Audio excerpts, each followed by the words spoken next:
vétérinaire et député français des Alpes-Maritimes, Loïc Dombreval, exige la fermeture des élevages de visons. Et pourquoi je dis que ça part du Danemark? Parce que là-bas, ils ont déjà procédé à la fermeture de plusieurs élevages.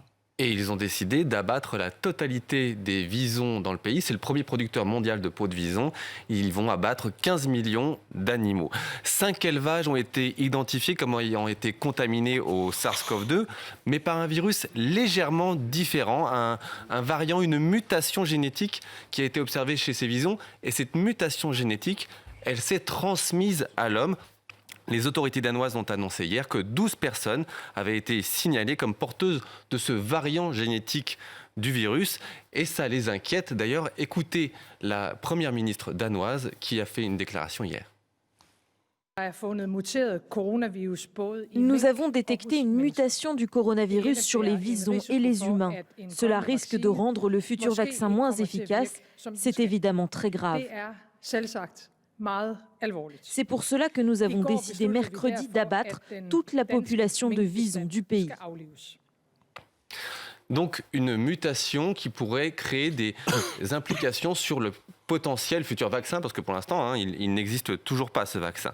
Pourquoi il dit ça? C'est parce que le vaccin il a été basé sur la génétique du virus qu'on a trouvé en Chine. Et donc une mutation de ce virus. Il y en a beaucoup des mutations de ce virus, mais elles n'ont pas de conséquences sur l'homme, mais par contre sur l'efficacité d'un potentiel vaccin.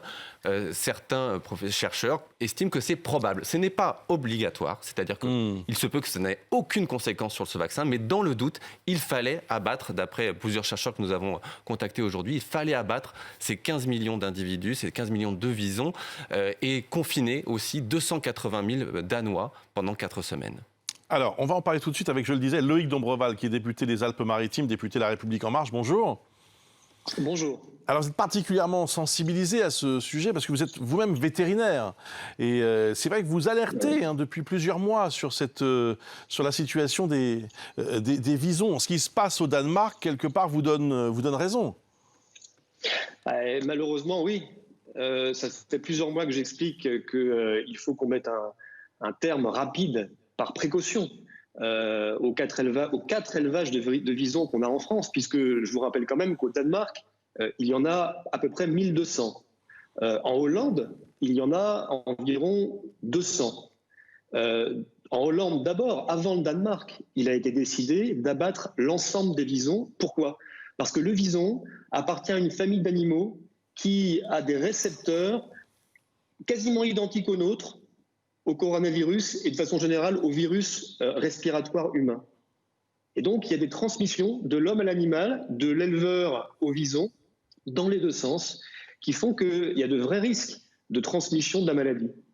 En plus, quand on est dans le cadre d'élevage de visons où on entasse les uns sur les autres, dans le cadre d'élevage intensif des animaux, la transmission d'un vison à un autre se fait extrêmement rapidement, elle est massive, brutale, elle est explosive. Le virus mute au sein des cellules du vison et ensuite est excrété et éventuellement attrapé par l'éleveur. C'est exactement ce qui s'est passé au Danemark, c'est ce qui s'est passé avant en Hollande et c'est ce qu'il faut absolument éviter de voir arriver en France. 4 élevages de visons. Oui, pour alors lesquels il est prévu Loïc Dombreval, une interdiction dans 5 ans. Dans 5 ans.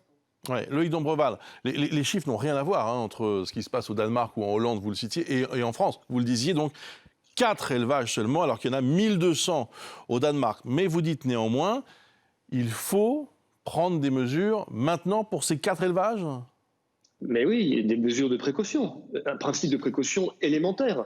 C'est ce que fait la Hollande, c'est ce que fait le Danemark, il faut absolument qu'on le fasse en France, avec des impacts, je rappelle quand même, économiques et sociaux qu'il faudra évaluer, pour lesquels il faudra aider ces éleveurs, ces 4 éleveurs, mais qui n'ont absolument rien à voir avec l'étendue des dégâts, à la fois sur les animaux, 15 millions d'animaux qui vont être gazés.